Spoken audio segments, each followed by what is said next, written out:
Domestic violence in a home often goes on in secrecy for years, and that's the case of a local woman who deputies say was murdered at the hands of her own husband. Her children had no idea how bad the abuse had gotten until it was too late. And tonight, two women, a domestic violence advocate and a generous local attorney, are both stepping up, giving this family the justice they deserve. Beaten, bruised, burned, and unrecognizable. Never the way Carissa and Jason Cook expected to find their mom, Phoebe Kelly Barker. Just looking at her, she looked like she was tortured. By the time they arrived at the ICU, Phoebe was in a coma, suffering from extreme trauma with a massive brain bleed, her organs failing, and on life support. We had already come to that conclusion that she wasn't going to make it. And she didn't. The medical examiner determined she died of blows to her head and bleeding in her brain, ruling it a homicide.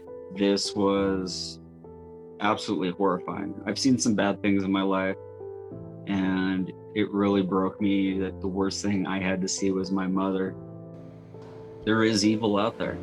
The state attorney's office charged Phoebe's husband, Anthony Barker, with second-degree murder. And like many domestic violence cases, her family says the abuse happened behind closed doors, hidden for years. We had our suspicions. She never really came out and said anything, but she would just have these bruises and marks and stuff like that. But the abuse escalated, and in November of 2019, Barker was arrested for domestic violence. So Carissa flew to Tampa, packed up Phoebe, and brought her back to Colorado, where they lived. And that's when Carissa says Phoebe told her about Barker's violent behavior, even on the night they got married. He had accused her on her wedding night of cheating on him and hit her in the face and gave her a black eye. Phoebe's stay in Colorado was brief because her husband begged her to come home, apologizing and promising he'd change. I said, "You go back, he's gonna kill you. He's gonna kill you. They don't get better." But Phoebe went back anyway, even though she knew Barker had a history of abuse. He was arrested for domestic violence in 2006, well before their relationship. And the family says Barker had financial control over Phoebe as well. Nothing in the house had her name on it. She was like non-existent. So they worried Barker could use Phoebe's money to defend himself in court. You know, our next biggest step is a probate to, try to work out all of her assets, also to make sure that he can't use any of those assets to bond out of jail. But being several states away, they felt helpless and hopeless. And that's where Julie Weintraub's nonprofit organization stepped in to help. Emotional and financial abuse is a huge thing that we need to deal with. And obviously he had taken financial control over her long before. Julie is an advocate and founder of Hands Across the Bay, helping domestic violence victims for many years. And seeing pictures of any violent abuse always makes her emotional. It always brings me to tears, and it never gets easy to see. And I think if I can ever look at a picture of a woman who was beaten to death and not be affected, is probably the day I need to hang up my hat doing this work. So knowing that Phoebe's assets needed to be protected, Julie immediately reached out to her community partner, attorney Rachel Drew Tamori. Obviously, my heart went out to the family and to Phoebe when I saw the photos. How could it not?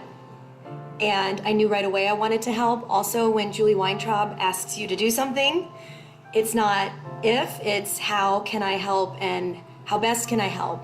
Drew Tamori specializes in estate planning and probate and immediately sprang into action, asking the court to appoint Carissa as the personal representative of the estate and freezing Phoebe's assets. Mr. Barker had nearly full, or maybe full, 100% control over Phoebe's assets. All of her paychecks went into accounts in his name. She had zero control over her finances. And Drew Tamori promised Phoebe's family they will not have to pay anything to get the justice they deserve. We're going to be handling this pro bono because it's just the right thing to do. And Julie Weintraub's Hands Across the Bay did provide an initial retainer for court costs. You know, we already feel a million miles away. And so to have somebody there on our side, it really feels really great.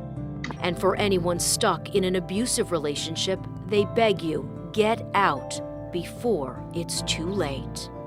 The longer somebody is away from an abusive relationship, an abusive person, the more freedom they're going to realize that they gain. Something that I had posted was it's better to walk away from a failed marriage than end up in a coffin. If there is any history of violence, punching holes in the wall, especially strangulation, closed fist punching in the face, I am just telling you, he is going to take your life. Sooner or later, your life is going to be taken if you don't find a way out. Barker's next hearing on those second-degree murder charges is scheduled for Tuesday, November 2nd at 8:30 a.m. He remains in jail and has entered a written plea of not guilty. If you or someone you know is in a domestic violence situation, you can call the Domestic Violence Hotline 24/7 at 1-800-500-1119. I'm Wendy Ryan, ABC Action News.